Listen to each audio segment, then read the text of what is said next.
মোমবাতির আলো দিয়ে আজ সবাই মিলে একসাথে বসে রাতের খাবার খাচ্ছি। তো আলহামদুলিল্লাহ অনেক ভালো লাগতেছে। ভাবলাম যে আপনাদের সাথে একটু শেয়ার করি। তো মোমবাতির আলো দিয়ে হঠাৎ করে কেন খাবার খাইতেছি তারও কিন্তু একটা কারণ আছে। কারণ হচ্ছে আমাদের বাসায় কারেন্টের প্রবলেম হয়েছে। তো সন্ধ্যা থেকে আমাদের বাসায় কারেন্ট নাই। তো এরপরে হচ্ছে চার্জার লাইট আমরা আর কি ব্যবহার করছিলাম, দেখা যায় ওটাতে চার্জ ছিল না ওরকম করে। তো এখন হচ্ছে আলোটা কমে গেছে, যার জন্য বাবা বাজার থেকে মোমবাতি নিয়ে আসছে। তো মোমবাতির আলোতে মা, বাবা, ফাতেমা, আমি সবাই মিলে খাবার খেতে বসে গেছি। এখন বাজে হচ্ছে প্রায় 10:30টার মতো। যেহেতু শীতের দিন, তো আমার কাছে মনে হতেছে অনেকই রাত হয়ে গেছে, খুব ঠান্ডা দেশে। তো যাই হোক, মা হচ্ছে গরুর মাংস রান্না করছে আর হচ্ছে পালং শাক। তো এই যে দেখেন, ফাতেমাকেও হচ্ছে আমি একই প্লেটে খাওয়াই দিতেছি, ভাবলাম যে আমিও খেয়ে নিই। ফাতেমা তো খুব বেশি দুষ্টামি করতেছিল, আর আমার মা হচ্ছে দেখে আমাকে অনেকগুলো মাংস দিয়ে দিছে। তো আমি না বলতেছিলাম, তাও দিয়ে দিছে। তো যাই হোক, মা বাবার সাথে একসাথে বসে খাবার খাইতেছি, খুবই ভালো লাগতেছে। এরপরে হচ্ছে এই যে পালং শাকটাও কিন্তু খুব মজা হয়েছে। এরপরে হচ্ছে এই যে এদিকে হচ্ছে ফাতেমা খুব বেশি দুষ্টামি করতেছিল, খাবার তো একেবারেই খেতে চায় না, খুব জোর করে খাবার খাইয়ে দিতেছি। তো এই যে দেখেন, সাইডে ফাতেমা বসে আছে, খুবই দুষ্টুমি করে, খাবার তো খেতেই চায় না। তো এই যে সকালবেলা মা হচ্ছে কিছু বেকারি আইটেম রাখলো ফাতেমার জন্য এখানে। আসসালামু আলাইকুম, আপনারা সবাই কেমন আছেন? আশা করি যে যেখানে আছেন সুস্থ আছেন, ভালো আছেন। জি আলহামদুলিল্লাহ, আল্লাহর অশেষ রহমতে আপনাদের দোয়া ভালোবাসায় আমরাও অনেক ভালো আছি। তো গাইস, চলে আসলাম প্রতিদিনের মতো নতুন আরেকটি ব্লগ ভিডিও নিয়ে, শুধুমাত্র আপনাদের জন্য। তো আপনারা সবাই আমাদের সাথে থাকুন, এই ভিডিওটি দেখতে থাকুন, আশা করি ভালো লাগবে। তো এই যে এটা হচ্ছে ছিল একটা কদবেল, দেখলাম যে ফ্রিজে একটা কদবেল আছে। তো এরপরে হচ্ছে কদবেলটা ভাঙছি এইমাত্র, একটা কাঁচামরিচ নিয়ে নিছি সাথে।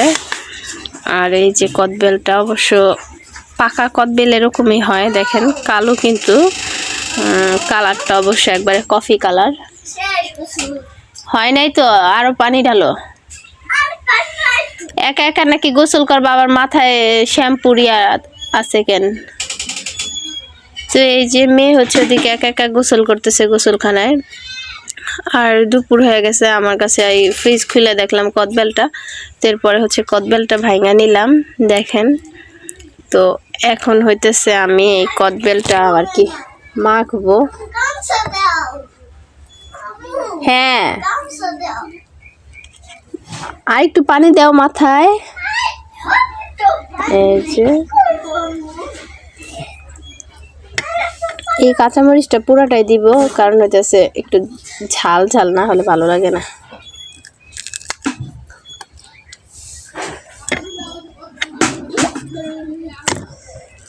বাবারে,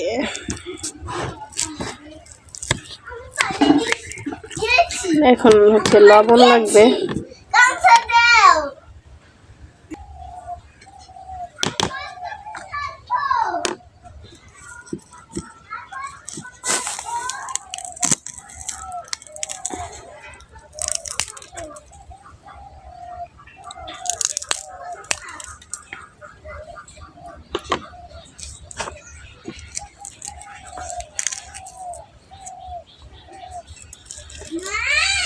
বলো, জিজ্ঞেস করো যে আমার আম্মু কি রেডি হইব।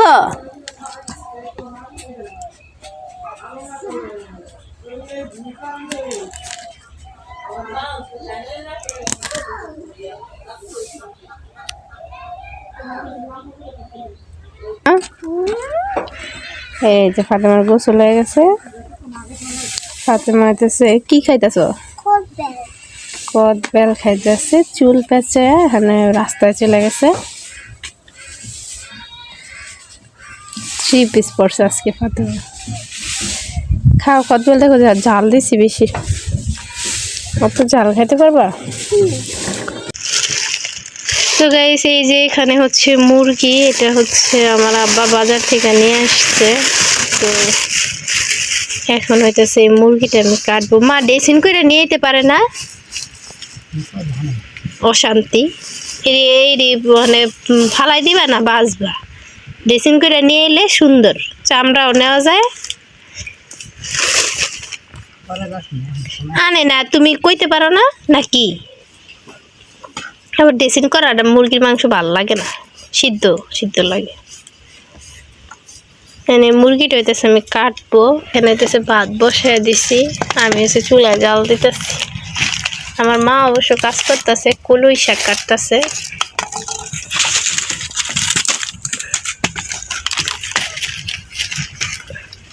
আজকে হইতেছে বাইরে চুলায় রান্না বসাইছে।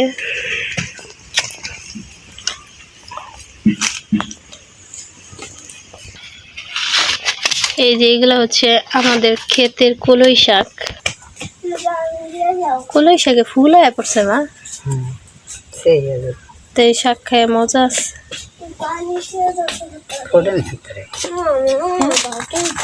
আচ্ছা তুমি যাও, আসতেছি। এই যে শাকগুলা কাটতেছে, অবশ্য আমি কলই শাকটা তো কাটতে পারি না। কলই শাক সবাই কাটতে পারে না, আমি বলতে কি দেখা যায় 100-র মধ্যে 80 জনে পারে আর 20 জনে পারে না, আরো কম মনে হয়। 70% মানুষ কলই শাকটা ভালোভাবে কাটতে পারে। মাও কিন্তু অনেক সুন্দর করে কাটে, একবারে ঝুড়ি ঝুড়ি করে। এই যে শাক, আর আব্বা হচ্ছে গরুর জন্য কুড়া না ভুসি, এগুলা ভুসি না, ভুসি নিয়ে এসে। তো দুপুরে গেছে, রান্না বান্নার কাজকর্ম চলতেছে। তা আমিও কিছু কাজ করতেছি, যা আপনাদের সাথে শেয়ার করব পুরো ভিডিওতে। তো আপনারা সবাই আমাদের সাথে থাকুন, ভিডিওটি দেখতে থাকুন, আশা করি ভালো লাগবে। এই কলই শাক আমি কাটতে গেলে আমার হাত যে কয়বার কাটবো আল্লাহ জানে। ওই দিন যে শাক পাঠাইছিল, ওই শাক রাইসার আম্মু আমার কাইটা দিছে, পরে আমি নিছি। সন্না কাটতে পারে অবশ্য, আজকে চকে যাবো। তো এই যে এখানে হচ্ছে মুরগির মাংস কেটে ফেলছি অলরেডি। তো রান্নাটা করবে আজকে আমার মা, আমি একটু কাইটা দিলাম, এরপরে হচ্ছে ধুইয়া দিব। এই যে দেখেন, দেশে কাঁচামরিচ দেখলেই বোঝা যায় যে কি সুন্দর চকচক করে, ঝাল আছে মরিচগুলা। অবশ্য ভাতটাও কিন্তু আমার হয়ে গেছে। এই যে ভাত তো হয়ে গেছে, ভাত ঠিকা দেওয়া লাগবো, মা ঠিকা দাও। এই যে এগুলো হচ্ছে আদা কাটতেছে, কলই শাকে দিব। আর এইখানে কাঁচা মরিচ, পেঁয়াজ, কলই শাক কাটা নিচ্ছে, কলই শাক রান্না করব। তো কলই শাকে যেহেতু আদা দিয়ে আমরা কলই শাক রান্না করি, যার জন্য এই যে আদা কুচিও করতেছে।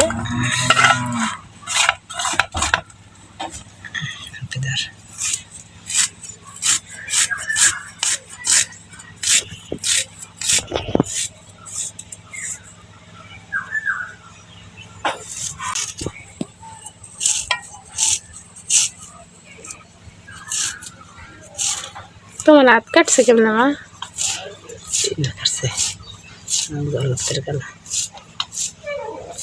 উঠতে গেছে কত নিচা করে।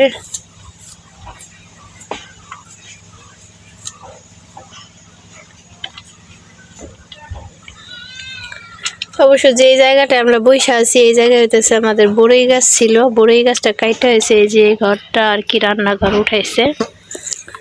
তো এই দিনে রান্নায় তো অনেক বড়ই খাইতাম এতক্ষণে, অনেক সুন্দর বড়ই। আমাদের বড়ই গাছের বড়ইগুলো অনেক মানে অনেক সুস্বাদু ছিল। মানে এই গ্রামের এমন কেউ নাই যে আমাদের গাছের বড়ই না খাইছে। সবাই অনেক আফসোস করে যে এখন বড়ই গাছটা নাই। তো অনেক অনেক বড়ই, মানে আমাদের বড়ইয়ের অন্যরকম একটা প্রশংসা করতো মানুষ, অনেক ভালো লাগতো। যদিও বড়ই গাছটা নাই, আরেকটা বড়ই গাছ আছে, অবশ্য চলেন দেখাই আপনাদের। ওই গাছের বড়ইটা তো আর কি ভালো হয় না। এই যে এটা হচ্ছে আমাদের গরু। তো দেখছো এই যে গরু, আল্লাহ গো, কি কাজ করছিল সকালে? কি কাজ করছো? অবশ্য আমি গরু ঘরে কোনোদিনও যাই না, গরুর ভয় পাই। আর আমাদের এই গরুটা হচ্ছে ঘরের ভিতরেই থাকে সব সময়। টুকটুক একটাই গরু। এই যে বড়ই গাছ, আল্লাহ বড়ই বোঝা যাইতেছে না, দেখছো? এই যে ও মা, এই বড়ই তো খাওয়ার উপযোগী হয় নাই এখনো না।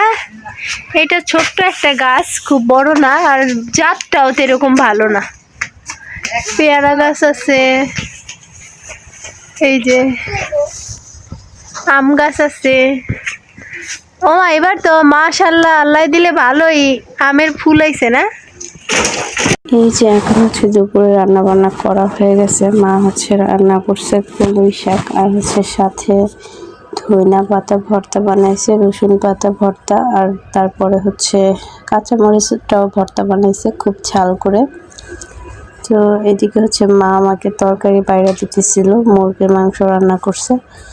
তো আমি হচ্ছে বলতেছিলাম যে আর দিও না, কিন্তু মা দিতেই আছে। আসলে মারে না করলেও না শুনে না, মাঝে মাঝে আমার রাগ উঠে যায়। তো যাই হোক গাইস, আপনাদের সাথে আর কি প্রতিদিনের মতো ওরকম করে আমি ভিডিও শেয়ার করতে পারতেছি না, যদিও গত 2 দিন হয়ে গেছে আমি ভিডিও আর কি আপনাদের সাথে শেয়ার করিনি। আসলে একটু সমস্যার মধ্যে আছি, যার জন্য ওরকম করে ভিডিও শেয়ার করা হইতেছে না আসলে। তো এই যে দেখেন, মা হচ্ছে এদিকে পিঠা বানাইতেছে, যদিও আমি হচ্ছে ভাবতেছি বলতে মাকে বলছি চলে যাব ঢাকায়। তো আসছিলাম একটু কাজে, তো কাজটা আর কি কমপ্লিট হয়ে গেছে। তো এরপরে হচ্ছে মাকে বললাম ঢাকায় চলে যাব। তো মা হচ্ছে রাইসার জন্য, আমার ভাগ্নি যেহেতু আসে নাই, তো রাইসার জন্য পিঠা বানাই দিতেছে। আর ফাতেমার বাবা আসে নাই, বড় আপু আসে নাই। তো যাই হোক, সবার জন্য বলতেছি তার পিঠা বানাই দিই, নিয়ে যাও, যেহেতু সবাই আসে নাই, ওদের দিও, তোমরাও খায়ও, এরকম। তো এই যে দিকে হচ্ছে এগুলো হচ্ছে খাজের পিঠা বলি আমরা আমাদের আঞ্চলিক ভাষায়। তো এক এক জায়গায় এক এক নামে পরিচিত এই পিঠাটা। কেউ কেউ বলে যে 5 খোলা পিঠা, 7 খোলা পিঠা। তো আমরা আমাদের আঞ্চলিক ভাষায় হচ্ছে খাজের পিঠা। এই যে দেখেন, আমি কিন্তু পিঠা খাইতেছি, তো ভালোই লাগতেছে আমার কাছে। গরম গরম খাজের পিঠাটা কিন্তু খুবই ভালো লাগে। তো আজকেই চলে যাব,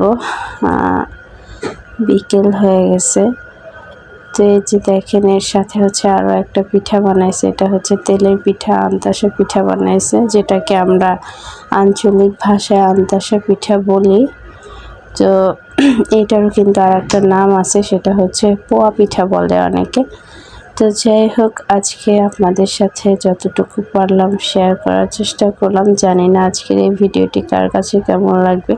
আর পিঠেগুলো দেখতে কিন্তু একটু অন্যরকম দেখাইতেছে, কারণ হচ্ছে ওরকম আসলে মা যেরকম করে বানাইতে চাইছিল ওরকম হয় নাই। এই তেলের পিঠাটা খুব ভালো হয় নাই, জানি না কেন এরকম হয়েছে, কিন্তু মনের মতো করে হয় নাই, একটু অন্যরকম হয়েছে। এরকম ফলে নাই, হয় নাই, মানে কিছুই ওরকম ভালো হয় নাই। অবশ্য খেতে ভালো হয়েছে, দেখতে ততটা ভালো হয় নাই, সুন্দর হয় নাই। তো যাই হোক, আলহামদুলিল্লাহ সব কিছু মিলে ভালোই ছিল। তো আজকে আপনাদের সাথে এই ভিডিওটি শেয়ার করতেছি। আমার এই ভিডিওটি যদি আপনাদের কাছে ভালো লেগে থাকে, অবশ্যই একটি লাইক দিয়ে আমাদের পাশে থাকবেন, আমাদের সাপোর্ট করবেন। আর আমার এই চ্যানেলটিকে অবশ্যই, যদি ভালো লেগে থাকে আমার ভিডিওগুলো, অবশ্যই আপনারা আমার এই চ্যানেলটিকে সাবস্ক্রাইব করবেন, যাতে করে আপনাদের মাঝে নিত্য নতুন ভিডিও নিয়ে আসতে পারি।